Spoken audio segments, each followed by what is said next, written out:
പ്രേമത്തിനും മുകളിലായി പ്രതീക്ഷ വച്ചെങ്കിലും ഗോൾഡ് തിയേറ്ററിൽ പാളിപ്പോയിരുന്നു. ഇതോടെ സംവിധായകൻ അൽഫോൺസ് പുത്രനെതിരെ കടുത്ത രീതിയിലുള്ള വിമർശനങ്ങളും എത്തിയിരുന്നു. പ്രേമം സിനിമ പുറത്തിറങ്ങി 7 വർഷത്തിനിപ്പുറമാണ് അൽഫോൺസ് പുത്രൻ്റെ ഗോൾഡ് എന്ന സിനിമ തിയേറ്ററിൽ എത്തിയത്. എന്നാൽ ഗോൾഡ് നിരാശയാണ് ആരാധകർക്ക് സമ്മാനിച്ചത്. ഇതായിരുന്നു അൽഫോൺസിന് നേരെ വിമർശനങ്ങൾ ഉയരാൻ കാരണം. ഇതിനു പിന്നാലെ പൃഥ്വിരാജിനും നിർമ്മാതാവിനും എതിരെ പലവിധ ആരോപണങ്ങളുമായി സംവിധായകൻ രംഗത്തെത്തിയിരുന്നു. തനിക്ക് ഓട്ടിസം ഉണ്ടെന്നും അതിനാൽ ഇനി സിനിമ ചെയ്യുന്നില്ല എന്ന നിലപാടും അൽഫോൺസ് എടുത്തിരുന്നു. മറ്റൊരു ഹിറ്റ് സിനിമയുമായി അൽഫോൺസ് പുത്രൻ തിരിച്ചെത്തുമെന്നാണ് വിവരം.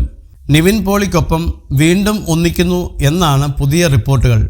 അൽഫോൺസിൻ്റെ പിറന്നാൾ ദിനത്തിൽ അൽഫോൺസ് പുത്രൻ പങ്കുവച്ച ഒരു പോസ്റ്റും അതിന് നിവിൻ പോളി നൽകിയ മറുപടിയുമാണ് ശ്രദ്ധ നേടുന്നത്. നിവിനൊപ്പം നേരം സിനിമയുടെ ലൊക്കേഷനിൽ നിന്നും എടുത്തത് എന്ന് തോന്നിപ്പിക്കുന്ന ഒരു ചിത്രം സ്റ്റോറിയായി പങ്കുവച്ച് മച്ചാനെ അടുത്ത സിനിമ പൊളിക്കേണ്ടേ എന്നാണ് അൽഫോൺസ് ചോദിക്കുന്നത്. ഈ സ്റ്റോറി ഷെയർ ചെയ്തുകൊണ്ട് നിവിൻ അതിന് മറുപടിയും നൽകിയിട്ടുണ്ട്. ഉറപ്പല്ലേ, പൊളിച്ചേക്കാം, എപ്പോഴേ റെഡി എന്നാണ് നിവിൻ്റെ മറുപടി.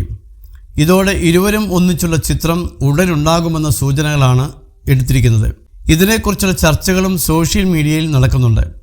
അൽഫോൺസ് പുത്രൻ രചനയും സംവിധാനവും നിർവഹിച്ച നേരം 2013 പുറത്തിറങ്ങിയത്.